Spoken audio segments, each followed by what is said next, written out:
Hello and a very good morning to all our viewers. This is your host Shanya Rao, and I welcome all of you to the new interview series brought to you by ACJ News. Today, I am joined by Miss Geetanjali Babbar, founder of Kat-Katha Foundation, which aims at creating safe spaces for the women and children of red light districts in G.B Road, New Delhi. First of all, thank you so much for coming on board with us and joining us today, ma'am. So, my first question to you is what was the inspiration behind starting Kat-Katha Foundation? If you could tell us a bit. The inspiration has been the women, the didis themselves, the word we call them sex workers, prostitutes. जो भी हम उनको बोलते हैं. So my first visit in the brothel was something which just shook me, and I realized that this is not a. I mean, we don't talk about brothels that often.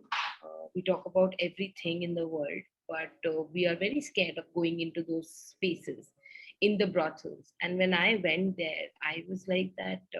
If a girl like me is unsafe in such an environment, then how come so many women are living in that environment? And that fact actually hit me hard, and that was the realization. And I was like, okay, then I'll also become one of them, and let me see what can I bring from the outside world to their society, and what can I take from their society to the outside world.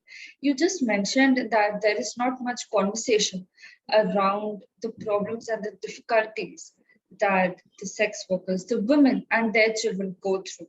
And since you have been working so closely with them for so many years, could you tell us the difficulties that they face in their day to day life?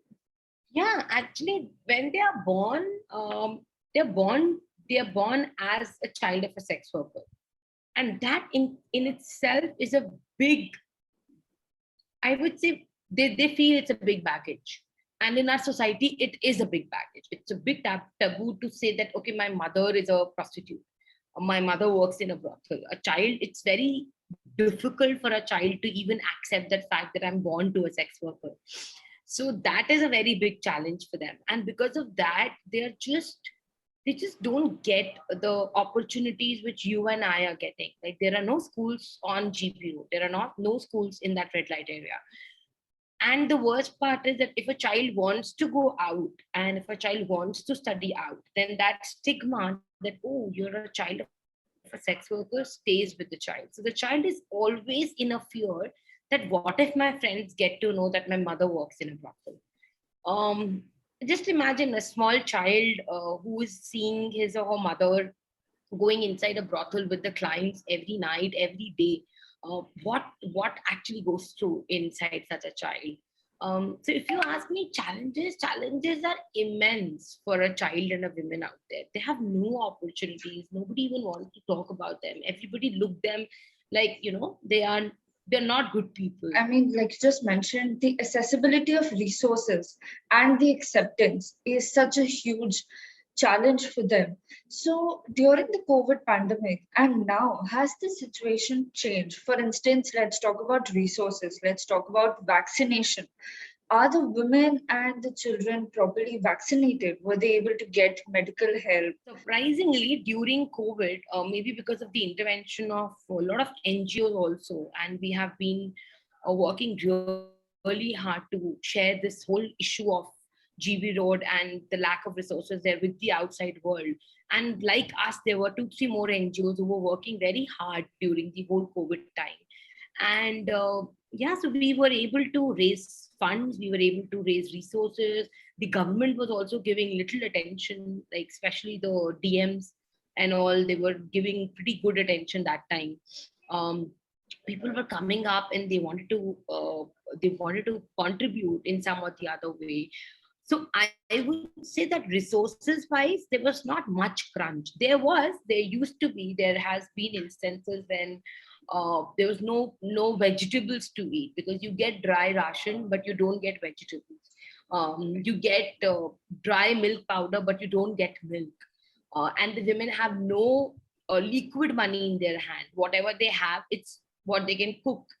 So there were challenges also, but I would say that it was much better than other places. And after that, but now the problem has really increased because the clientele has reduced a lot after the whole corona thing, because really right now struggling with money and with funds. And now because everything is open, so people are not contributing that much for the ration and all.